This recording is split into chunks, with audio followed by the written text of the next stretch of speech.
ప్రభునామానికే మహిమ కలుగును గాక.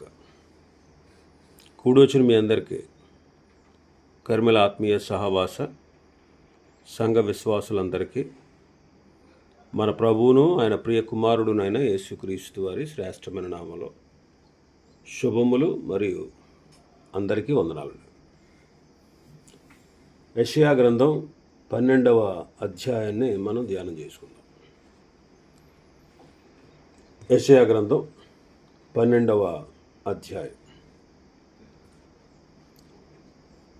ఇది ఆదరణ ఆనంద గీతం. ఆదరణ ఆనంద గీతం 11వ అధ్యాయంలో ఉన్నటువంటి శేషము తిరిగి వచ్చి తమ దేశంలో వారు స్థిరపరచబడినప్పుడు వారు సంతోషభరితులవుతారు అని ఈ అధ్యాయం చెప్పబడింది.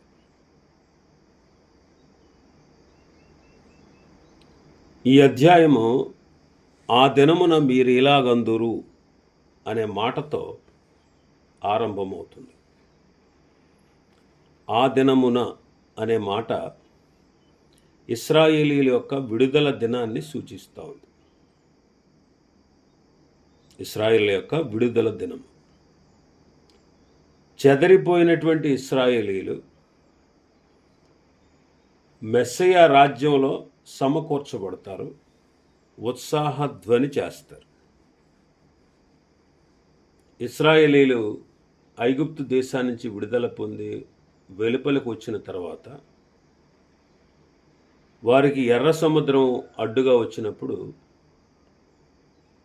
దేవుడే అద్భుతమైన రీతిలో దాన్ని పాయలుగా చేసి వారిని దాటించి వారిని విడిపించినప్పుడు వారు ఏ రీతిగా స్తుతి గీతం పాడారో ఇప్పుడు యెహోవా కోపము చల్లారి శత్రువులందరి నుండి వారు విడుదల పొందినందుకు తిరిగి తమ దేశంలో స్థిరపరచబడినందుకు వారు స్తుతి గీతం పాడుతున్నారు. అంతకంటే ముఖ్యంగా వారి ఆధ్యాత్మిక విడుదలను ఉద్దేశించి పాడుతూ ఈ కీర్తన రాశారు. ఆ దినము అనగా రాబోవు కాలము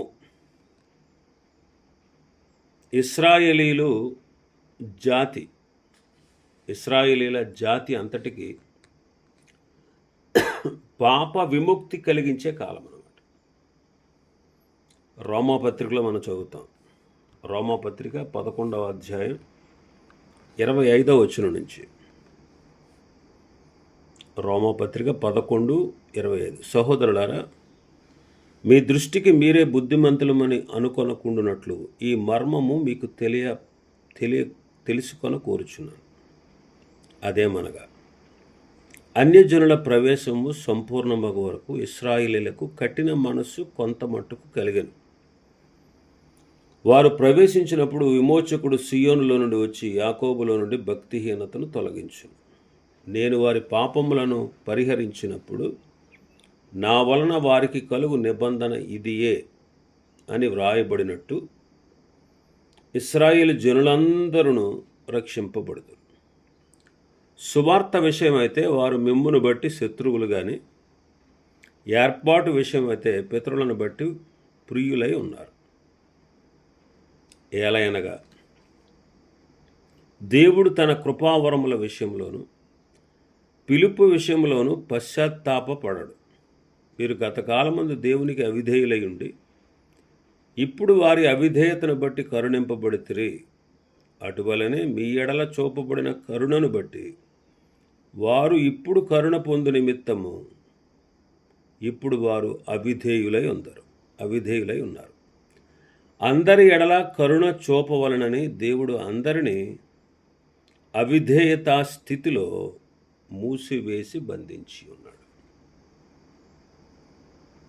కాబట్టి ఇశ్రాయేలీయుల జాతి అంతటికి పాప విముక్తి కలిగేటువంటి రోజు అన్నమాట.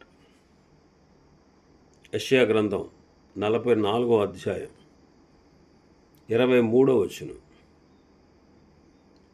యెహోవా ఆ కార్యమును సమాప్తి చేసి ఉన్నాడు. ఆకాశములారా ఉత్సాహ ధ్వని చేయుడి,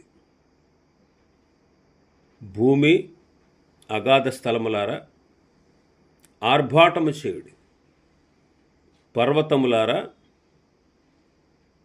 అరణ్యమా అందులోని ప్రతి వృక్షమా సంగీతనాదము చేయుడి. యెహోవా యాకోబును విమోచించును, ఆయన ఇశ్రాయేలులో తన్ను తాను మహిమోన్నతునిగా కనుపరుచుకును. 49వ అధ్యాయం 3వ వచనంలో కూడా ఉంటుంది, ఇశ్రాయేలు నీవు నా సేవకుడవు, నీలో నన్ను మహిమపరుచుకునేదను అని ఆయన చెప్పాను. 54వ అధ్యాయం యెషయా గ్రంథం 1వ వచనం, గొడ్రాల పిల్లలు కనని దాన జయగీతమెత్తుము, ప్రసవ వేదన పడని దాన జయకీర్తనెత్తి ఆనందపడుము. సంసారి పిల్లల కంటే విడువబడిన దాని పిల్లలు విస్తారమగుదురని యెహోవా సెలవిచ్చుచున్నాడు. 52వ అధ్యాయం 9వ వచనం, యెరూషలేమునందు పాడైన స్థలములారా ఉత్సహించి ఏకముగా సంగీత గానము చేయుడి. యెహోవా తన జనులను ఆదరించెను, యెరూషలేమును విమోచించెను. అందుకే ఈ 12వ కీర్తనలో భక్తుడు అంటున్నాడు 1వ వచనంలో, యెహోవా నీవు నా మీద కోపపడితివి, నీ కోపము చల్లారెను, నిన్ను స్తుతించుచున్నాను, నీవు నన్ను ఆదరించి ఉన్నావు. ఆయన కోపపడ్డాడు. ఎందుకంటే ఇశ్రాయేలీయుల వారి యొక్క పాప స్థితిని బట్టి, వారు చేసినటువంటి పాపాలను బట్టి, వారు దేవునికి అవిధేయత చూపిన విధానాన్ని బట్టి ఆయన వారి మీద కోపపడ్డాడు. అయితే ఆ కోపం చల్లారింది. నీవు కోపపడితివి, నీ కోపము చల్లారెను, నిన్ను స్తుతిస్తున్నాను, నీవు నన్ను ఆదరించి ఉన్నావు అంటున్నాడు. కాబట్టి దేవుని కోపం ఇశ్రాయేలు మీద వచ్చింది. ఆ కోపాన్ని బట్టి దేవుడు వారిని శిక్షించాడు. శిక్షించి అలా వదిలేయలేదు. ఆయన కోపము చల్లారింది. అందుకే భక్తుడు అంటాడు ఒక చోట, ఆయన కోపము నిమిషం మాత్రం ఉండును, ఆయన దయ ఆయుష్కాలం అంతా ఉంటుంది. 54వ అధ్యాయం యెషయా గ్రంథం 54వ అధ్యాయం 7వ వచనం నుంచి, నిమిషమాత్రము నేను నిన్ను విసర్జించి తిని గొప్ప వాత్సల్యముతో నేను సమకూర్చదు. మహోద్రేకము కలిగి నిమిషమాత్రము నీకు విముఖుడనైతిని, నిత్యమైన కృపతో నీకు వాత్సల్యము చూపుదును అని నీ విమోచకుడగు యెహోవా సెలవిచ్చుచున్నాడు. నోవహు కాలమున జలప్రళయమును గూర్చి నేను చేసినట్లు చేయుదును, జలములు భూమి మీదకి ఇకను పొర్లుచు రావని నోవహు కాలమున నేను ఒట్టు పెట్టుకున్నట్లు నీ మీద కోపంగా ఉండననియు నిన్ను గద్దెంపననియు నేను ఒట్టు పెట్టుకుని ఉన్నాను. పర్వతములు తొలగిపోయినను, మెట్టల తత్తరిల్లినను నా కృప నిన్ను విడిచిపోదు, సమాధాన విషయమైన నా నిబంధన తొలగిపోదు అని నీ యందు జాలిపడు యెహోవా సెలవిచ్చుచున్నాడు. కాబట్టి ప్రభువుకి కోపం వచ్చింది. ఆయన అంటారు, నిమిషం మాత్రము నేను నిన్ను విడిచిపెట్టేశాను. మహోద్రేకము కలిగి నిమిషం మాత్రము నేను నీకు విముఖుడనయ్యాను, కానీ గొప్ప వాత్సల్యంతో సమకూరుస్తాను, నిత్యమైన కృపతో నీకు వాత్సల్యం చూపిస్తాను. ఎలాగైతే నోవహు కాలంలో మరలా భూమి మీదకి ఈ జలములు రావు, పొర్లి పారవని ఎలాగైతే వాగ్దానం చేశాను, ఒట్టు పెట్టుకున్నాను, అలాగే ఇక నీ మీద కోపంగా ఉండనని, నిన్ను గద్దింపనని నేను ఒట్టు పెట్టుకున్నాను. ఇక్కడ ప్రభు కోపం, మహా ఉద్రేకం కలిగి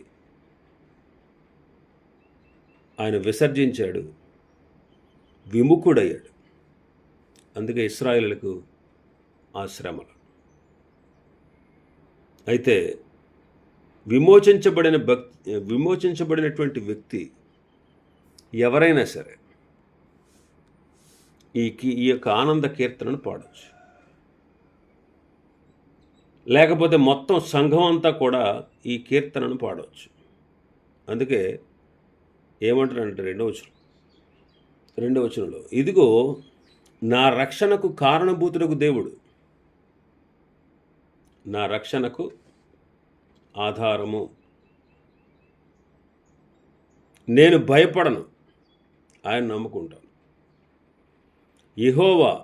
యెహోవాయే నాకు బలం, ఆయనే నా కీర్తనకు ఆస్పదం, ఆయన నాకు రక్షణాధారం ఆయను అంటాడు. నా రక్షణకు కారణభూతులకు దేవుడు. రక్షణ యెషయా గ్రంథంలో ప్రాముఖ్యమైన అంశాల్లో ఒకటి. 45వ అధ్యాయం 17వ వచనం. యెషయా 45:17. యెహోవా వలన ఇశ్రాయేలు నిత్యమైన రక్షణ పొంది ఉన్నది, మీరెనటెనటికి సిగ్గుపడక విస్మయమొందక ఉంది. 22వ వచనం చదివితే, భూదిగంత నివాసులారా నా వైపు చూచి రక్షణ పొందుడి, దేవుడను నేనే, మరి ఏ దేవుడును లేడు అంటాడు. కీర్తనకారుడు 27వ కీర్తన 1వ వచనం అంటాడు, యెహోవా నాకు వెలుగును రక్షణయునై ఉన్నాడు, నేను ఎవరికి భయపడుదును? యెహోవా నా ప్రాణదుర్గము, ఎవరికి వెరుతును అంటాడు. మత్తయి సువార్త 1వ అధ్యాయం 22-23 వచనాలు. ఇదిగో కన్యక గర్భవతి కుమారుని కనును, ఆయనకు ఇమ్మానుయేలని పేరు పెట్టుదురు అని ప్రభువు తన ప్రవక్త ద్వారా పలికిన మాట నెరవేరినట్లు ఇదంతయు జరిగెను. ఇమ్మానుయేలని పేరునకు భాషాంతరమున దేవుడు మనకు తోడని అర్థం. లూకా సువార్త 2వ అధ్యాయం 29వ వచనం నుంచి, నాథా, ఇప్పుడు నీ మాట చొప్పున సమాధానముతో నీ దాసుని పోనిచ్చుచున్నావు. అన్యజనులకు నిన్ను బయలుపరచుటకు వెలుగుగాను, నీ ప్రజలైన ఇశ్రాయేలుకు మహిమగాను నీవు సకల ప్రజల ఎదుట సిద్ధపరిచిన నీ రక్షణ నేను కన్నులారా చూచితిని అంటాడు. రోమాపత్రిక 1వ అధ్యాయం 16వ వచనం. సువార్తను గూర్చి నేను సిగ్గుపడివాడను కాను, ఏలైనగా నమ్ము ప్రతివానికి మొదట యూదునికి గ్రీసు దేశస్థునికి కూడా రక్షణ కలుగజేయుటకు అది దేవుని శక్తి అయి ఉన్నది. కాబట్టి నా రక్షణకు ఆధారభూతుడగు దేవుడు అంటాడు. రక్షణ యెహోవాది, ఆయన ఇవ్వగలడు రక్షణ, ఇంకెవ్వరూ ఇవ్వలేరు. యేసుక్రీస్తు నామములోనే రక్షణ అంటే నిత్య శిక్ష నుంచి విడుదల. రక్షణ అంటే అగ్ని గంధకములతో మండు గుండముల్లో నుండి విడుదల. ఆ రక్షణ కేవలం దేవుడు మాత్రమే మానవుడికి ఇవ్వగలడు. కాబట్టి అందుకే భక్తుడు అన్నాడు, నా రక్షణకు ఆధారభూతుడు, అందుకే నేను భయపడక ఆయన నమ్ముకుంటాను. ఆయనే నాకు బలం, ఆయనే నా కీర్తనకు ఆస్పదము, ఆయన నా కీర్తనకు ఆస్పదం అంటాడు. ఇంకా మనం చూస్తే భయానికి నివారణ నమ్మకమే. అందుకే ఏమంటున్నాడు భక్తుడు, యెహోవాయే నాకు బలము, ఆయనే నా కీర్తనకు ఆస్పదము, ఆయన నాకు రక్షణాధారమాయను. దేవుని వలన విమోచించబడిన ప్రజలు పాడే కీర్తన.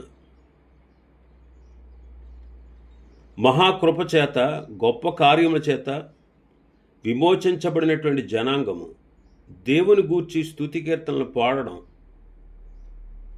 ఇక్కడ మనం చూస్తున్నాం. ఐగుప్తు నుంచి విడుదల పొందిన ఇశ్రాయేలీలు కూడా ఒక పాట పాడారు. నిర్గమాకాండం 15వ అధ్యాయం ఒక పాట పాడారు.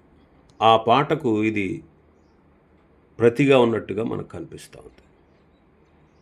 ఇంకా మనం చూస్తే 3వ వచనం, కావున మీరు ఆనందపడి రక్షణాధారములైన బావులలో నుండి నీళ్లు చేదుకుందురు. రక్షణాధారమైన బావులలో నుండి నీళ్లు చేదుకుందురు. ఆయనే రక్షణాధారమైన బావి. ఇశ్రాయేలీలు అరణ్యంలో ఉన్నప్పుడు నీళ్లు లేనటువంటి ఆ ప్రదేశంలో, అరణ్యంలో అద్భుత రీతిగా దేవుడు నీళ్లను అనుగ్రహించాడు. మరి బండను చీల్చి సముద్రమంత విస్తారముగా వాళ్లకు నీళ్లు ఇచ్చాడు. సముద్రమంత విస్తారంగా. నిర్గమకాండం 17వ అధ్యాయంలో మాట చదువుతాం. నిర్గమకాండం 17వ అధ్యాయం 5వ వచనం నుంచి, అందుకు యెహోవా, నీవు ఇశ్రాయేలు పెద్దలలో కొందరిని తీసుకొని ప్రజలకు ముందుగా పొమ్ము. నీవు నదిని కొట్టిన నీ కర్రను చేత పట్టుకొని పొమ్ము. ఇదిగో అక్కడ హోరేబులోని బండ మీద నేను నీకు ఎదురుగా నిలిచెదను.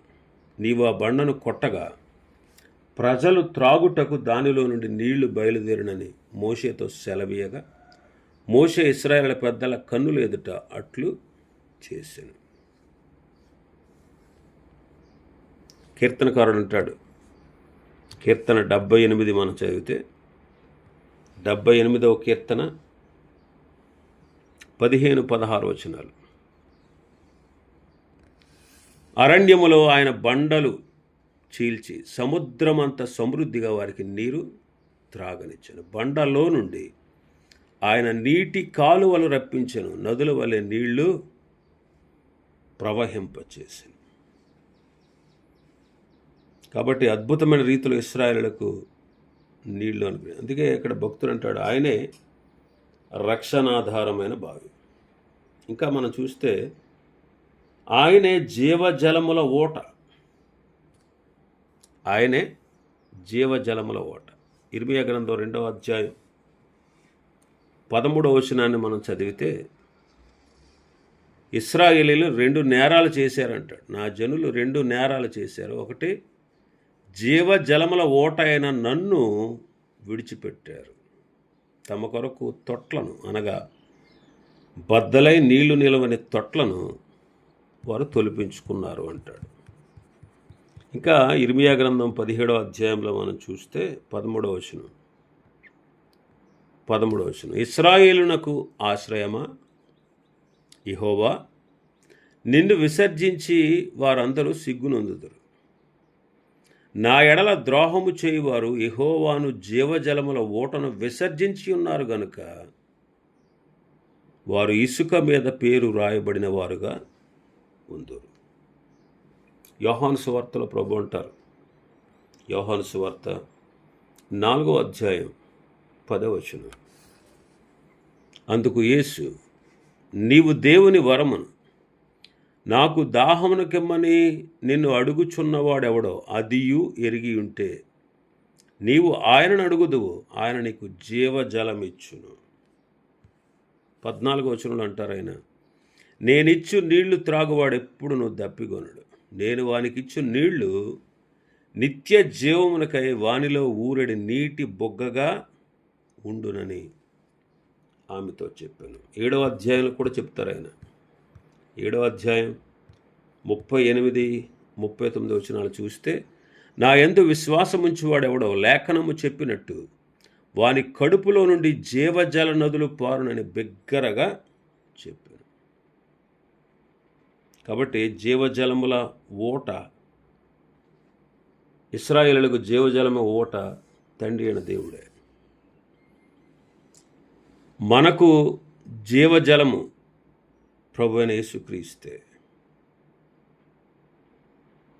ఆయన యందు విశ్వాసం ఉంచినటువంటి మనలో ఉన్న పరిశుద్ధాత్ముడు జీవజల నది. జీవజల నది.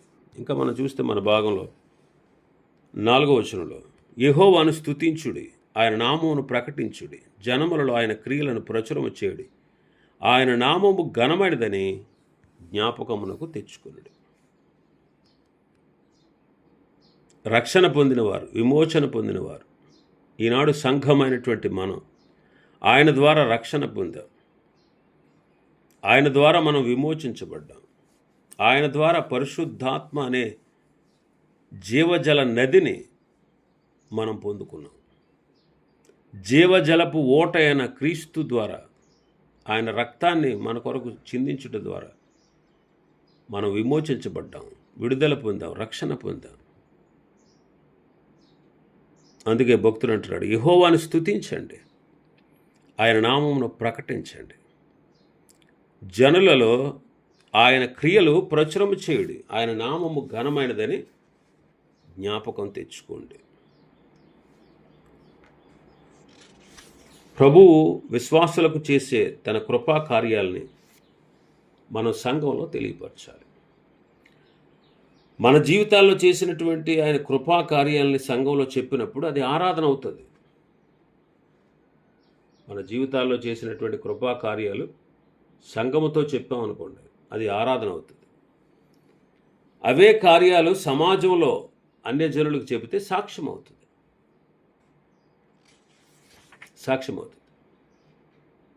కాబట్టి ఆ రీతిగా మనం ఆయన కార్యాలు, అందుకే భక్తుడు అంటాడు, ఆయన నామాన్ని ప్రకటించాలి, ఆయన క్రియలను ప్రచురము చేయాలి, ఆయన నామము ఘనమైనదని జ్ఞాపకానికి తెచ్చుకోవాలి. ఇంకేమంటున్నాడంటే 5-6 వచనాల్లో, యెహోవాను గూర్చి కీర్తన పాడుడి, ఆయన తన మహత్యమును వెల్లడిపరచును, భూమి అందంతటా ఇది తెలియబడును,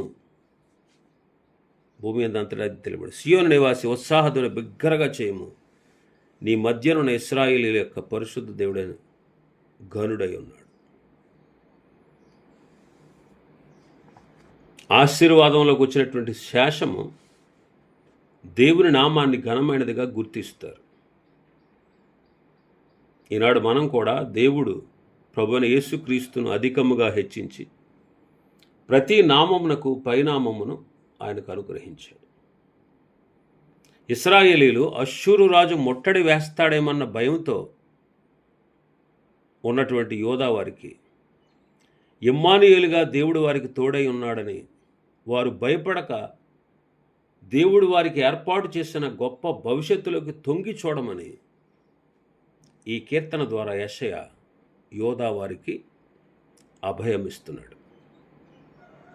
ఇశ్రాయేలు ప్రస్తుత పరిస్థితుల్లో అష్షూరు రాజు ముట్టడిస్తాడనే భయంతో ఉన్నారు యోధావారు. అయితే దేవుడు మీకు తోడుగా ఉన్నాడు, మీరు భయపడకండి. ఆయన మీ కొరకు భవిష్యత్తులో ఏర్పాటు చేసినటువంటి ఆ శేషము యొక్క భవిష్యత్తును గురించి మీరు ఆలోచన చేసుకుని ఆయన మీకు ఏర్పాటు చేసినటువంటి గొప్ప భవిష్యత్తు మీకు ఉందనే విషయాన్ని మీరు ఆలోచించి దాన్ని తొంగి చూచి ఈనాడు ఉన్నటువంటి ఈ భయాల నుంచి మీరు విడుదల పొందండి అని యెషయా వారికి అభయమిస్తూ ఈ కీర్తనను వారికి తెలియజేశాడు. ఇది ఈ అధ్యాయమైనటువంటి విషయాలు. ప్రభు చిత్తమైతే మరొక అధ్యాయాన్ని మనం ప్రారంభించుకుందాం. దేవుడి వర్తమాన వాక్యాన్ని మన వినికిడిలో ఆశీర్వదించునుగాక. ఆమేన్.